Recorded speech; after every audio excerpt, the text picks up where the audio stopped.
നമസ്കാരം. KBN ന്യൂസിലേക്ക് ഏവർക്കും സ്വാഗതം. നെല്ലിക്കുഴി പഞ്ചായത്തിൻ്റെ പുതിയ ഓഫീസ് കെട്ടിടം നിർമ്മിക്കുന്നതുമായിട്ട് ബന്ധപ്പെട്ട് ചട്ടലംഘനത്തോടു കൂടിയാണ് അതിൻ്റെ പ്രവർത്തനത്തിന് അനുമതി കൊടുത്തിട്ടുള്ളതെന്ന് വാർത്തയുണ്ടായി.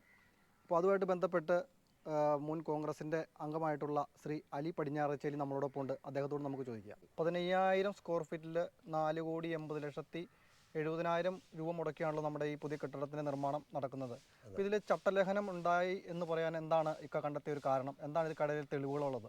പഞ്ചായത്ത് ഓഫീസ് കെട്ടിടം പണിയാൻ വേണ്ടിയിട്ടുള്ള ഒരു സംവിധാനത്തിലല്ല ഈ ഭൂമി അന്ന് വാങ്ങിയത്. ഇത് വനിതാ ഘടക പദ്ധതിയുടെ ഫണ്ട് ഉപയോഗിച്ച് അന്ന് LDFിൻ്റെ ഭരണസമിതി അന്ന് തഹസിൽദാറുടെ അക്കൗണ്ടിലിട്ടിരുന്ന 28 ലക്ഷം രൂപയും അത് 2007-2008 കാലഘട്ടത്തിലാണ്. അതിനുശേഷം 2010 ശേഷം UDFിൻ്റെ ഭരണസമിതിയും 28 ലക്ഷം രൂപയോളം ഈ സ്ഥലം വാങ്ങാൻ വേണ്ടിയിട്ട് വനിതാ ഘടക പദ്ധതിയുടെ ഫണ്ട് അന്ന് തഹസിൽദാറുടെ അക്കൗണ്ടിലിട്ടിരുന്നു. അതിനുശേഷമാണ് ഈ സ്ഥലം ഏറ്റെടുക്കുന്നത്. ഈ സ്ഥലം ഏറ്റെടുക്കുമ്പോൾ ഇത് പഞ്ചായത്ത് ഓഫീസ് കെട്ടിടം പണിയാൻ വേണ്ടിയിട്ടല്ല ഈ ഭൂമി ഏറ്റെടുത്തിട്ടുള്ളത്. അതുകൊണ്ട് തന്നെ ഇതിൻ്റെ അകത്തേക്ക് വഴി ഉള്ളത് ആകെ 4 മീറ്റർ, ഏകദേശം ഒരു 14 അടി വഴി മാത്രമാണുള്ളത്. പിന്നീട് ഇവിടെ റോഡ് 4 വരിപ്പാതയാകുന്നു, ആലുവ മൂന്നാർ റോഡ് 4 വരിപ്പാതയാകുന്നു എന്ന് കണ്ടുകൊണ്ട് ആണ് ഇത് പഞ്ചായത്ത് ഓഫീസ് പണിയാൻ വേണ്ടി കഴിഞ്ഞ ഭരണസമിതി LDF ഭരണസമിതി ഇത് പഞ്ചായത്ത് ഓഫീസ് പണിയാൻ വേണ്ടിയിട്ട് ഇത് ഫണ്ട് വച്ചിട്ടുള്ളത്.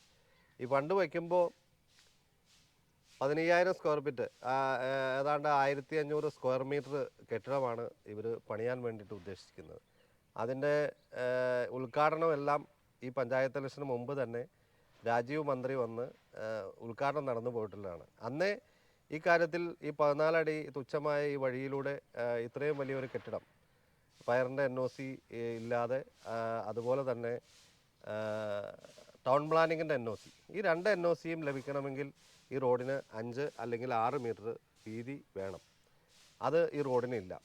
അപ്പോൾ അന്ന് ഈ ഭരണസമിതി ഈ വഴി വീതി കൂട്ടി കൊടുത്തേക്കാം, 6 മീറ്റർ ആക്കി കൊടുക്കാം എന്നുള്ള ഒരു ഉറപ്പ് സെക്രട്ടറിക്ക് കൊടുത്തതിൻ്റെ അടിസ്ഥാനത്തിലാണ് സെക്രട്ടറി ഇതിന് പെർമിറ്റ് കൊടുത്തത് എന്നുള്ളതാണ് അറിയാൻ കഴിഞ്ഞത്. അപ്പോൾ നമ്മൾ വിവരാവകാശം വച്ച് ഇതിൻ്റെ രേഖകളെല്ലാം ആവശ്യപ്പെട്ടിട്ടുണ്ട്, മുഴുവൻ രേഖകളും ആവശ്യപ്പെട്ടിട്ടുണ്ട്. 100% ഇത് തെറ്റായിട്ടാണ് ഇത് പെർമിറ്റ് നൽകിയിട്ടുള്ളത് എന്നുള്ളത് ഈ പരാതി കൊടുത്ത് 2 ദിവസത്തിനുള്ളിൽ തന്നെ പഞ്ചായത്ത് സെക്രട്ടറി രേഖാമൂലം കത്ത് പഞ്ചായത്ത് പ്രസിഡന്റിന് അഥവാ ഭരണസമിതിക്ക് കൊടുത്തിട്ടുണ്ട്. ഇത് വഴി 6 മീറ്റർ ആക്കി തന്നേക്കാമെന്ന് മുൻ ഭരണസമിതിയുടെ ഉറപ്പിന്മേലാണ് ഞാൻ പെർമിറ്റ് നൽകിയിട്ടുള്ളത്. ഈ പെർമിറ്റ് വഴി വീതി കൂട്ടി തന്നില്ലെങ്കിൽ 15 ദിവസത്തിനുള്ളിൽ യാതൊരു അറിയിപ്പും കൂടാതെ, ഇനിയൊരു നോട്ടീസ് കൂടാതെ ഇത് റദ്ദ് ചെയ്ത് കളയും, ഇതിൻ്റെ പെർമിറ്റ് റദ്ദ് ചെയ്യുമെന്ന് പഞ്ചായത്ത് സെക്രട്ടറി തന്നെ ഭരണസമിതിക്ക് കൊടുത്ത കത്ത് അത് പുറത്തു വരികയും അത് ദൃശ്യമാധ്യമങ്ങളിൽ എല്ലാം വാർത്തകൾ വന്നിട്ടുള്ളതാണ്. അപ്പോൾ 100% ഇത് ചട്ടലംഘനമാണ് ഇതിൻ്റെ അകത്ത് നടന്നിട്ടുള്ളത് എന്ന് ആദ്യമേ ഘട്ടം തന്നെ പഞ്ചായത്ത് സെക്രട്ടറി, അന്ന് പെർമിറ്റ് കൊടുത്ത സെക്രട്ടറി തന്നെയാണ് ഇപ്പോഴും ഇവിടെ സെക്രട്ടറി ആയിട്ടിരിക്കുന്നത്. അദ്ദേഹം ഇവിടെ ക്ലർക്കായിരുന്ന സമയത്താണ് ഈ ഭൂമി വാങ്ങിയിട്ടുള്ളത്. ഇത് പഞ്ചായത്ത് ഓഫീസ് കെട്ടിടം പണിയാനല്ല വാങ്ങിയിട്ടുള്ളത് എന്ന് അദ്ദേഹത്തിന് തന്നെ അറിയാം. ഒരു കാരണവശാലും ഈ പഞ്ചായത്ത് ഓഫീസ് കെട്ടിടം ഇവിടെ പണിയണമെങ്കിൽ ഇത്രയും വലിയ ഒരു 1,500 സ്ക്വയർ മീറ്റർ കെട്ടിടം, 15,000 സ്ക്വയർ ഫീറ്റ് കെട്ടിടം ഇവിടെ പണിയണമെങ്കിൽ അതിനനുസരിച്ചുള്ള വീതി വേണം. ഇവിടെ ഏതെങ്കിലും രീതിയിൽ ഒരു അപകടം സംഭവിച്ചാൽ ഇവിടെ ഫയർഫോഴ്സ് എത്തിച്ചേരുന്നതിന് വേണ്ടിയിട്ടുള്ളൊരു സൗകര്യമില്ല. ഒരു വാഹനം അങ്ങോട്ട് പോയാൽ ഒരു വാഹനം ഇങ്ങോട്ട് വരാനുള്ള സൗകര്യം ഈ റോഡിനില്ല. ഇവിടെ പലരുടെയും കയ്യിലായിരിക്കുന്ന ഈ സ്ഥലം വാങ്ങിയെടുത്ത് അത് പഞ്ചായത്തിൻ്റെ ആസ്തിയിൽപ്പെടുത്താതെ ഇത് നിർമ്മിച്ചാൽ ശക്തമായ നിയമ നടപടികളുമായി പോകും എന്നുള്ള പരാതി കൊടുത്തതിൻ്റെ അടിസ്ഥാനത്തിലാണ് പഞ്ചായത്ത് സെക്രട്ടറി ഇപ്പോൾ ഭരണസമിതിക്ക് ഇങ്ങനൊരു കത്ത് കൊടുത്തിട്ടുള്ളത്. 15 ദിവസത്തിനുള്ളിൽ പെർമിറ്റ് റദ്ദ് ചെയ്യുമെന്നുള്ള കാര്യത്തിൽ അപ്പോൾ ഒരാഴ്ച പിന്നിട്ടിരിക്കുകയാണ്. ഇനി എന്ത് സംഭവിക്കുമെന്നുള്ളത് നമുക്ക് കാത്തിരുന്ന് കാണാം. ഈ വഴി വീതി കൂട്ടണമെങ്കിൽ പലരുടെയും കയ്യിലിരിക്കുന്ന സ്ഥലമാണ്, പലരും വഴിക്ക് വിട്ടുകൊടുക്കാൻ സമ്മതമില്ല എന്നുള്ളതാണ് അറിയാൻ കഴിഞ്ഞത്. അതിൻ്റെ അകത്ത് പള്ളിക്ക് ഉൾപ്പെടെ സ്ഥലമുണ്ട്, മുസ്ലിം പള്ളിയുടെ പേരിലുള്ള സ്ഥലം ഉൾപ്പെടെ ഇതിൻ്റെ അകത്തുണ്ട്. മെയിൻ റോഡിന് ഫ്രണ്ടായിട്ടുള്ള ആലുവ മൂന്നാർ റോഡിന് ഫ്രണ്ടായിട്ടുള്ള ആളുകൾ 16 ലക്ഷം രൂപ സെൻറ്റിന് വില വരുന്ന സ്ഥലം ഉൾപ്പെടെയുണ്ട്. അവർക്കാർക്കും ഈ ഭൂമി വഴിക്ക് വേണ്ടി വിട്ടുകൊടുക്കാൻ അവർക്ക് താല്പര്യമില്ല. ഇതിൻ്റെ അകത്തുള്ള ആളുകൾക്ക് ആർക്കെങ്കിലുമൊക്കെ താല്പര്യം ഉണ്ടാവും, പക്ഷേ അവരാരും ഫ്രണ്ടിൽ നിന്ന് വഴി വെട്ടി വരാതെ, വീതി കൂട്ടി വരാതെ അകത്ത് നിന്ന് കൊടുക്കാനും സാധ്യതയില്ല. ഇവിടെ ഒരു സ്കൂൾ പ്രവർത്തിക്കുന്നുണ്ട്. ഈ സ്കൂളിലേക്ക് കുട്ടികളെ കൊണ്ടുവിടാനും വിളിച്ചു കൊണ്ടുപോകാനും വാഹനങ്ങൾ ഉൾപ്പെടെ വരുന്നതാണ്. ഇവിടെ ഒരു കാരണവശാലും ഇതിന് സൗകര്യമൊരുക്കാതെ, പശ്ചാത്തല സൗകര്യമൊരുക്കാതെ 4,80,70,000 രൂപ സർക്കാരിൻ്റെ അല്ലെങ്കിൽ പഞ്ചായത്തിൻ്റെ ഫണ്ട്, തനത് ഫണ്ടും ലോൺ എടുത്തിരിക്കുന്ന പ്ലാൻ ഫണ്ടും ഉൾപ്പെടെ ചെലവഴിക്കുന്നതിൽ വലിയ ദുരൂഹതയാണുള്ളത്. ഇത് അന്വേഷിക്കണം എന്നുള്ള രീതിയിൽ വിജിലൻസിനുൾപ്പെടെ പരാതി നൽകിയിട്ടുണ്ട്. അപ്പോൾ ഈ വിഷയവുമായി ബന്ധപ്പെട്ട് എവിടെയൊക്കെയാണ് എൻ്റെ പരാതികൾ കൊടുത്തിട്ടുള്ളത്, എന്തൊക്കെയാണ് അവിടുന്ന് കിട്ടിയിട്ടുള്ള മറുപടി ഒന്ന് പറയാമോ? നിലവിൽ നമ്മളൊരു വിവരാവകാശം വച്ചു കഴിഞ്ഞാൽ അത് പഞ്ചായത്ത് സെക്രട്ടറിക്ക് നമ്മൾ ഏത് വകുപ്പിലാണെങ്കിലും നമ്മൾ വിവരാവകാശം വെച്ച് കഴിഞ്ഞാൽ അവർക്ക് 25 അല്ലെങ്കിൽ 30 ദിവസത്തിനുള്ളിൽ മറുപടി തന്നാൽ മതി. അതിൻ്റെ കൂടുതൽ രേഖകൾ കിട്ടുന്ന മുറയ്ക്കാണ് നമുക്ക് കൂടുതൽ നിയമ നടപടിക്ക് പോകാൻ കഴിയുള്ളൂ. ഇപ്പോൾ നമ്മൾ പഞ്ചായത്തിലെ സെക്രട്ടറിക്ക്, എഇക്ക്, അതുപോലെ എക്സിക്യൂട്ടീവ് എഞ്ചിനീയർ, ഇഇക്ക് ഉൾപ്പെടെ നമ്മൾ പരാതി കൊടുത്തിട്ടുണ്ട്. ഈ വിജിലൻസിന് നമ്മൾ പരാതി കൊടുക്കാത്തത് എന്തെന്ന് വെച്ചാൽ, ഇതിനു മുമ്പ് പല പ്രാവശ്യവും നമ്മൾ വിജിലൻസിന് പരാതി കൊടുക്കുമ്പോൾ അവർ പറയുന്നത് സർക്കാരിൻ്റെ ഫണ്ട് ദുരുപയോഗം ചെയ്തതിന് ശേഷം പരാതി കൊടുത്താലാണ് ആ അന്വേഷണത്തിൽ കഴമ്പുണ്ടാവുള്ളൂ, അത് അന്വേഷിക്കാൻ കഴിയുള്ളൂ എന്നുള്ള നിർദ്ദേശം തന്നതുകൊണ്ട് ഇവരേതെങ്കിലും കാരണവശാൽ ഈ ചട്ടം ഇതുപോലെ തന്നെ ലംഘിച്ചുകൊണ്ട് ഈ നടപടിയുമായി പോവുകയാണെങ്കിൽ ഏറ്റവും അടിയന്തരമായി തന്നെ ഇൻറ്റേർണൽ വിജിലൻസ്, പഞ്ചായത്തിൻ്റെ തന്നെ ഈ പറയുന്ന ടൗൺ പ്ലാനിങ്ങിലും അവരുടെ തന്നെ കീഴിലുള്ള ഇൻറ്റേർണൽ വിജിലൻസ് ഉണ്ട്, അവർക്കും ആദ്യം പരാതി കൊടുക്കും. അതിനുശേഷം വിജിലൻസ് കോടതിയെ സമീപിക്കാനാണ്. ഇത്രയും വലിയൊരു തുക ലോൺ എടുത്തുകൊണ്ടാണ് ഇങ്ങനെ ഒരു ബിൽഡിംഗ് നിർമ്മിക്കാൻ പോകുന്നത്. അപ്പോൾ ഇതിൻ്റെ തുടക്കത്തിലെ തന്നെ ഇതിൻ്റെ ലോൺ മുടങ്ങി എന്നാണ് നമുക്കറിയാൻ. അതിനെപ്പറ്റി എന്താണ് പറയാനുള്ളത്? സംബന്ധിച്ച് 2 കോടി ചിഷ്ടം രൂപയാണ് ലോൺ എടുത്തിരിക്കുന്നത്. അത് പാസ്സായേക്കണെയാണ്. അത് LSTയുടെ തന്നെ തിരുവനന്തപുരത്തുള്ള LSTയുടെ കീഴിലുള്ള ബാങ്കിലാണ് ലോൺ പാസ്സായിട്ടുള്ളത്. ആ ലോണിൻ്റെ നിലവിൽ ഗഡുക്കൾ അടയ്ക്കാൻ വേണ്ടിയിട്ടുള്ള തീരുമാനം പുതിയ ഭരണസമിതി വന്നതിന് ശേഷം, കാരണം ഇതിൻ്റെ എഗ്രിമെൻ്റ് എല്ലാം കഴിഞ്ഞ് വർക്ക് സൈറ്റ് വിട്ടുകൊടുത്ത് നിർമ്മാണം ആരംഭിച്ച് സെറ്റ് തുടങ്ങിയതാണ്. ആ സ്ഥിതിക്ക് അതിൻ്റെ ലോൺ അടയ്ക്കുന്നതിന് വേണ്ടിയിട്ടുള്ള കമ്മിറ്റി തീരുമാനം എടുത്തിട്ടുണ്ട്. പക്ഷേ ഈ പരാതി വന്നതിൻ്റെ അടിസ്ഥാനത്തിലായിരിക്കാം ആ ഫണ്ട് ബാങ്കിലേക്ക് ലോണിൻ്റെ ഗഡു അടച്ചിട്ടില്ല എന്നുള്ളതാണ് നമുക്ക് കിട്ടിയ. മുൻ പഞ്ചായത്ത് UDFൻ്റെ ഒരു പ്രവർത്തകനായിരുന്നല്ലോ. അപ്പോൾ പാർട്ടിയിൽ നിന്ന് പോയി തിരിച്ച് പാർട്ടിയിൽ എടുക്കാത്തതിൻ്റെ ഒരു വൈരാഗ്യമാണ് ഇങ്ങനെയുള്ള പരാതിയായിട്ട് പോയതെന്ന് പറഞ്ഞു കേൾക്കുന്നുണ്ട്. എന്താണ് അതിനെപ്പറ്റി പറയാനുള്ളത്? അങ്ങനെ ഒരു കാര്യം ഇതിൻ്റെ അകത്തില്ല. കാരണം ഈ സംഭവം ഇവിടെ കൊണ്ടുവരുന്ന സമയത്ത് ഒക്കെ ഇതിന് മുൻ ഭരണസമിതിക്കെതിരെ കോൺഗ്രസിൻ്റെ മണ്ഡലം പ്രസിഡന്റ് ആയിരുന്നുകൊണ്ടും മുൻ ഗ്രാമപഞ്ചായത്ത് മെമ്പർ എന്നുള്ള നിലയ്ക്കെല്ലാം ഇത്തരം വിഷയങ്ങളിൽ ഞാൻ ഇടപെട്ടുകൊണ്ടിരിക്കുന്നതാണ്. ഇതിൻ്റെ അകത്ത് നമുക്ക് പൊതുപ്രവർത്തനം നടത്താൻ ഒരു രാഷ്ട്രീയ പാർട്ടിയുടെ ലേബൽ വേണമെന്നോ അല്ലെങ്കിൽ എന്തെങ്കിലും സ്ഥാനമാനങ്ങൾ വേണമെന്നുള്ളത് ഇല്ല. ഒരു കാരണവശാലും അത്തരം വൈരാഗ്യത്തിൻ്റെ പേരിലൊന്നും ഒരു കാര്യത്തിൽ ഞാൻ ഇടപെടുന്ന ആളല്ല.